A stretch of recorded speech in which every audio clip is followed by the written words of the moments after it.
ठीक है सिस्टर जी। जय सिंह ब्रदर जी। सिस्टर जी स्वागत है आपका प्रोग्राम गवाह इशू में। जी थैंक यू। सिस्टर जी मैं चाहता हूं कि आप दर्शकों को थोड़ा अपने बारे में बताएं कि आपने कौन कौन से जो टीवी शोज़ हैं उनमें काम किया है और आप कहां के रहने वाले हैं। सबको जय मसीह की। मेरा नाम सिमरन है और मैं बटाला शहर की रहने वाली हूँ। सबसे पहले मैं परमेश्वर का धन्यवाद करती हूँ कि परमेश्वर ने मुझे इस योग्य बनाया कि मैं अपनी गवाही जो दे रही हूँ।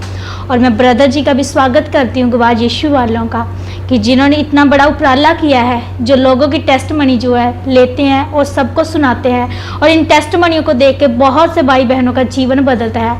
मैं इन भाइयों का भी स्वागत करती हूँ और आज मैं अपने जीवन की बहुत बड़ी गवाही देने वाली हूँ। जैसे कि ब्रदर ने बताया कि परमेश्वर में आने से पहले मैं एक फेमस बॉलीवुड आर्टिस्ट रही हूँ। मैंने बहुत से टीवी शोज़ किए हैं, जैसे सावधान इंडिया, नैन सीरियल जो है जी पंजाबी पे, वहाँ पे मैंने काम किया है। मिस पंजाबन पे भी मैं रही हूँ।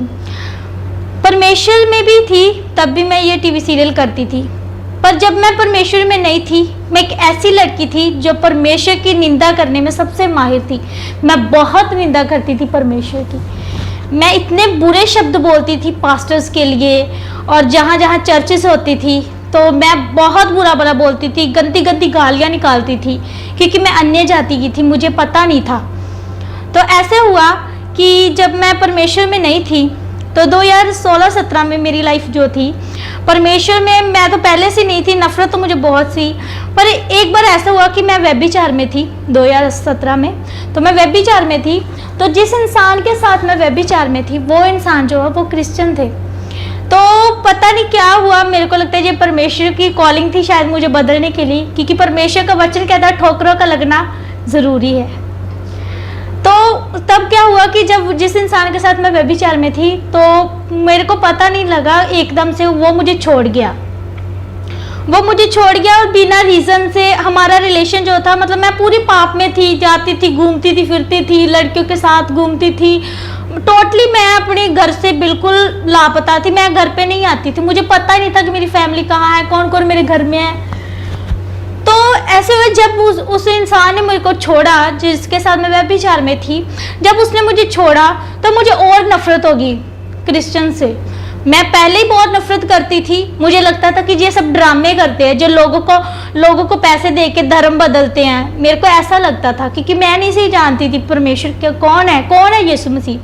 तो मैंने क्या किया कि जब मेरा ऐसे ब्रेकअप हुआ था उस टाइम पे, तो मैं इतनी ज़्यादा डिप्रेशन में थी, तो मैंने बाइबल जो है, मैंने अपनी लाइफ में बाइबल को भी फाड़ दिया था। बाइबल को फाड़ के नालियों में फेंकती थी, जहाँ यीशु मसीह का कोई पोस्टर मिल जाना मैं उससे फाड़ देती थी।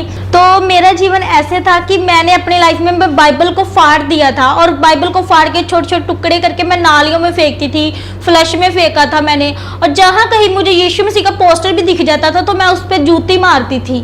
इतना पाप था, मैं इतनी नफरत थी। अगर मुझे कोई पास्टर भी दिख जाए तो मैं उसको बहुत गालियाँ निकालती थी। जब मैं किसी भी चर्च के आगे से गुजरती थी तो मैं वहाँ पे थूकती थी। मुझे कहीं पे भी क्रूस का निशान मिल जाता था तो मैं वहाँ पे थूकती थी। मैं गंदी गंदी गालियाँ निकालती थी। तो मैं खामरा चर्च में जाती थी 2016-17 में, मैं जाती थी खामरा चर्च, लेकिन मैं वहाँ घूमने फिरने जाती थी। तो जब वहाँ अंकुर पापा जी आते थे तो मैं बोलती थी उसको, अरे देख आपका बाबा आ गया, अभी पखंड जो आपका शुरू हो जाएगी। जिसको आपने पैसे दिए ना, अभी वो ऐसे अपने सर घुमाएंगे तो देखना कैसे पखंड करोगे कि हमारा यीशु जिंदा, हमारी कभी मर के भी कोई जिंदा हुआ, आप ड्रामे करते हो, कितने ड्रामे करती, ये सभी लोग पागल है। जब मैं चर्च में जाती थी, ये मेरी वर्डिंग थी। जितना विरोध मैंने किया है अंकुर पापा का, मैं बता नहीं सकती। मैं इतनी गालियाँ निकालती थी, उनकी फ़ोटो देख के उनके बच्चों को भी मैं इतनी गालियाँ निकालती थी, तब मुझे पता ही नहीं था। फिर ऐसे हुआ कि जब मैं धीरे धीरे इतना पाप करने लगी, मुझे नहीं पता मैं जाने अनजाने में कितनी बड़ी गलती कर रही थी कि परमेश्वर के दासों के लिए इतना बुरा बोल रही थी। फिर क्या हुआ कि जब मेरी लाइफ में ऐसे डिप्रेशन मेरी लाइफ में जब आ गए, जब मुझे सभी ने छोड़ दिया, जिस इंसान के लिए मैं भगवान को भी ठुकराती थी, मैं किसी को मानती नहीं थी, सब कुछ मैं मानती कि तू ही है मेरा जी, मैं उसको बोलती थी नहीं भगवान तो तू ही है, जिससे हम प्यार करते भगवान वही है। तो जब उस इंसान ने मुझको छोड़ा तो मैं लाइफ में इतनी डिप्रेस हो गई थी, इतनी मेरी लाइफ जो इतनी डिप्रेस थी ना, मैं बता नहीं सकती। मैं बिल्कुल अपने आप को कमरे में मैंने बंद कर लिया था। मैं कहीं बाल यहाँ से काट लेती, कहीं यहाँ से काट लेती, कि मैं अपने को बदसूरत बनाती थी। मैं बहुत सुंदर थी पहले। तो जब ऐसा हुआ, मैं अपने आप को कभी चेहरे पे कुछ मार लेती थी, कभी कुछ, मेरा मन करता था कि मैं मर जाऊं। 2017-18 में मैं ऐसे लगता था कि मैं मर जाऊं। मैं इतना सुसाइड कर रही। कभी मैंने जो गैस सिलेंडर होता था मैं उसका स्विच ऑन कर देती थी, फिर फैमिली आती थी मेरी, वो मुझे संभालती थी आके। तो अपने आप को कमरे में बंद कर लिया था और मेरी आंखें जो बिल्कुल आसमान के ऊपर रहती थी, मैं सोती नहीं थी बिल्कुल भी। डॉक्टर्स के पास जाते थे, मेरे को बीमारी तो कोई थी नहीं। मेरे को ये नहीं पता था कि मेरे अंदर जो तकलीफ है वही मेरे को खाई जा रही है। मेरे को लगता था कि मेरी लाइफ जो है बिल्कुल ख़त्म हो गई है। मैं अपने घर के लिए वो लड़की हूँ जो बोलते हैं ना कि फैमिली के लिए एक स्पेशल इंसान होता है, जिसपे घर वाले मान करते कि हमारे लिए कोई और कुछ करे ना करे, ये लड़की हमारे लिए कुछ करेगी। मैं अपनी फैमिली की वो उम्मीद थी। लेकिन जब मेरी फैमिली ने मुझे इस हालत में देखा कि मैं कमरे में बंद हूँ, कुछ खाती नहीं पीती नहीं, बदसूरत हो गई हूँ, कभी नहाना नहीं, कुछ नहीं, बस हाँ कुछ खाती पीती भी नहीं थी। मैं सारे दिन में 1-आधा कप पानी पीती थी मैं। तो जब फैमिली ये देखती, फैमिली मेरी घर का माहौल जो बहुत लड़ाई झगड़ा रहता था, फैमिली मेरे को बोलती तेरे को क्या हो गया, पर मैं किसी की नहीं सुनती थी। मैंने बोलती थी कि मेरे को बुलाओ मत, मेरा किसी से कोई लेना देना नहीं। फैमिली से इतनी नफरत हो गई थी, दुनियादारी से इतनी नफरत हो गई थी, मैं बोलती थी कि दुनिया में कोई है ही नहीं है, दुनिया में प्यार नाम का कोई शब्द नहीं है, इंसानियत तो है नहीं, ना तो भगवान है ना तो दुनियादारी, ये सब भी फेक है। मुझे ऐसा लगता था कि मैं पत्थरों की दुनिया में, जहाँ मेरी बात कोई नहीं सुनता, कोई मेरे दर्द को समझ नहीं सकता। जब वो इंसान मेरे को छोड़ के गया था तो पता नहीं मैंने कितने के डॉक्टर्स थे पे जो मैं बोलती थी कि मम्मा मेरे को उस डॉक्टर के पास लेके चलो जो मेरे अंदर तकलीफ को समझ सके, मुझे ऐसे डॉक्टर के पास है, मेरे को कोई प्रॉब्लम नहीं है, मुझे वो डॉक्टर के पास लेके चलो कि जो मुझे समझ सके। यहाँ तक कि मेंटल हॉस्पिटल तक भी मेरे को लेके जाया गया कि शायद कुछ हो जाए, इसको शॉक देते हैं, मे भी ये सही हो जाए। इतने लेवल तक का डिप्रेशन था मुझ पे। फिर ऐसे हुआ कि जो मेरे मामा जी हैं, तो उनके जो ससुराल वाले वो खामरा चर्च जाते थे, तो मैं उनको बहुत गालियाँ निकालती थी। मेरे रिश्तेदार जो आते थे, एक बार ऐसा किया कि मैंने 2nd फ्लोर से जो है ना मैंने छलांग लगा दी। मेरे को ऐसे, मैं ऊपर बैठी हुई थी 2nd फ्लोर पे, तो मैं ऐसे पीछे आ गई। मैंने बोला कि नहीं मेरे को नहीं रहना, आज तो मैं मरूंगी। पता नहीं खुदा की क्या प्लानिंग थी, खुदा ने मैंने 4 से 5 बार सुसाइड किया। कभी मैं गोलियां खा लेती थी, कभी फिनाइल पी जानी, कभी कुछ मार देना अपने आप को, कभी कुछ कर देना, मेरे को फिर से खुदा बचा लेता था। जब मैं 2nd फ्लोर से गिरी तो मेरे को लेके गए डॉक्टर के पास, तो डॉक्टर बोलते कि इस लड़की का दिल भी धड़क रहा है, सब कुछ हो रहा है, पर ये फील नहीं कर पा रही, इसके अंदर फीलिंग ही नहीं है, ये इसको कुछ भी करो बस ऐसे इसको देख ही जाओ, बस अगर कुछ काम करती है, कुछ मूवमेंट करेगी तो हमें बताना, अदरवाइज हम कुछ नहीं कर सकते। डॉक्टर ने उन्होंने तो एक हिसाब से मुझे जो है ना जिंदा लाश हूँ मैं, इसके साथ जब तक चढ़े हो तब तक इसको देख लो, जब ये मर जाएगी तो तब इसका संस्कार कर देना, इतनी बात बोलती थी। जो मेरे रिश्तेदार थे वो आते थे, वो ये सोच के आते थे कि पता नहीं अगली बार सिमरन को देखने को मिलेगा कि नहीं, लेकिन किसी को ये नहीं पता था कि मुझे क्या हुआ। फैमिली भी क्या बताती किसी को कि हमारी लड़की की हालत कैसे हुई, ये हालत कैसे हुई, आशिकी की वजह से ये हालत हुई। तो फैमिली ने भी, सबने मुझे ठुकरा दिया, किसी ने मेरा साथ नहीं दिया। मुझे सभी ने यही बोलते थे सभी कि नहीं, मम्मी उन्हीं बोलते थे कि ये तू कैसी लड़की है जो किसी के लिए अपने आप को इतनी बर्बाद कर रही है तू। तो जब मेरी ये हालत होगी तो मम्मा ने सोचा कि शायद वो बोलते ना कि जब किसी को किसी और से सहारा नहीं बोलता, तो जब भी कोई डॉक्टर हो कुछ भी हो तो गधे को भी बाप बोल देते हैं लोग अपनी ज़रूरत के लिए। तो क्या हुआ कि मेरे को ना उन्होंने अचानक उन्होंने बोला कि हम तेरे मामा जी के ससुराल जाते हैं आज, चल तू हमारे साथ चल। मैं कोई रिस्पॉन्स तो देती नहीं हूँ, हाँ बस ऐसे ठीक है ओके, बस इतना सा था, कुछ नहीं बोलती थी मैं, किसी से कुछ नहीं कहती थी कि मुझे क्या होना क्या नहीं।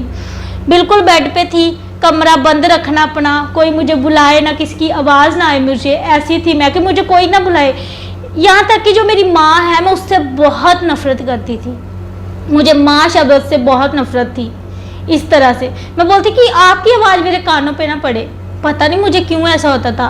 तो चलो वो मुझे लेके गए, मेरे मामा जी के ससुराल वालों के घर लेके गए। तो वहाँ उनका जो प्रेयर रूम था, तो उन्होंने मेरे को बोला कि सिमरन तू ऐसे कर, तू अंदर जा, प्रेयर रूम में जा, वो यही के हैं, बटाला के हैं। वो मुझे बोलते तू हमारे प्रेयर रूम में जा एक बार, तू कैसी होगी। वो मुझे देख के शॉक्ड होगी कि तू इतनी सुंदर, हमारे घर की सबसे सुंदर लड़की हमारी फैमिली से मुझे कहते थे कि सबसे सुंदर सबसे इंटेलिजेंट मैं थी अपने घर की, एक उम्मीद जो होती है मैं थी अपने घर की। तो उन्होंने मुझे बोला सिमरन तेरे को क्या हो गया था। मैं इतनी कमज़ोर थी ना कि आप मेरी हड्डियां तक गिन सकते थे कि इसके अंदर कितनी हड्डियां हैं। इतनी कमज़ोर हो गई थी, इतनी बदसूरत काली हो गई थी मैं बहुत। तो उन्होंने मेरे को बोला कि सिमरन तू हमारे प्रेयर रूम में जा एक बार। तो मैं उन्हें बोलती थी कि तुसी, पंजाबी में उसको बोलती कि तुसी तो पागल हो, तुसी मैनू क्यों पागल किया। तो मैंने उनको भी गालियाँ निकाल। आप सभी को जय मसीह के दोस्तों, मेरा नाम है रोहित कुमार। आप देख रहे हैं मसीह का दोस्त चैनल में आप सभी का स्वागत करता हूं। दोस्तों, आप सभी लोगों के बीच में लेके आ चुका हूं एक ऐसी टेस्टामनी, जिस टेस्टामनी को सुन करके आपकी आंखों में हैरान हो जाओगे। दोस्तों, आप देखोगे लेकिन आपको यकीन नहीं होगा कि ये लड़की, आपने वीडियो के पहले देखा होगा उस लड़की को, उस लड़की ने, वो लड़की है दोस्तों, लेकिन वो एक एक्ट्रेस थी क्योंकि वो एक टीवी चैनल में काम करती थी, टीवी की एक्ट्रेस थी। उसने काफ़ी सॉन्गों में काम किया था, लेकिन उस बहन ने अपने जीवन में बहुत बड़ी गलती की थी। वो गलती क्या थी कि उसने अब प्रभु के बाइबल को फाड़ करके, वो भी कहाँ पे फेंका था, टॉयलेट में। लेकिन उसने गलती तो की, लेकिन परमेश्वर ने उसकी गलती को कैसे उसके जीवन को बदलने में कर दिया, उसके जीवन को कैसे परमेश्वर ने बदला, उस बात को सुन कर के आप भी हैरान हो जाएंगे। दोस्तों, मैं आप सभी लोगों से कहना चाहता हूँ कि आप लोग इस गवाही को सुनो, और इस गवाही को सुन कर के आप लोग विश्वास के साथ अपने जीवन को परमेश्वर की ओर ले चलो। वो परमेश्वर आपको, आपकी जीवन को बदलेगा।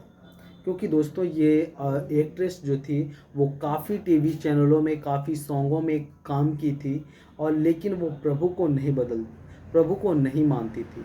लेकिन एक समय ऐसा आया कि उसके साथ, यानी कि उसका जो बॉयफ्रेंड था, यानी कि जो उसका बॉयफ्रेंड था वो क्रिश्चियन था, और वो लड़की एक हिंदू परिवार से बिलोंग करती थी। लेकिन कैसे वो व्यभिचार में पड़ी, यानी कि यहाँ पे प्रभु का एक षड्यंत्र था उसके जीवन को बदलने के लिए। प्रभु ने उसको एक व्यभिचार में ले गया, और व्यभिचार में ले जाने के बाद कैसे उस बहन के जीवन को बदला, ये आज मैं भी इस वीडियो को देखा और मुझे भी यकीन नहीं हुआ। दोस्तों, आपने वीडियो में देखा होगा कि वो टेस्टामनी कितनी बेहतर है। वो उस टेस्टामनी को सुनने के बाद कितना खुशी होती है कि प्रभु ने आज लाखों लोगों के जीवन को बदला। फिर भी आज लोग कहते हैं कि तुम लोग धर्म परिवर्तन करते हो पैसे की लालच में, और तमाम ऐसे ब्लेम लगा दिया जाता है। लेकिन परमेश्वर कहता है कि मैं लोगों के जीवन को बदलता हूँ,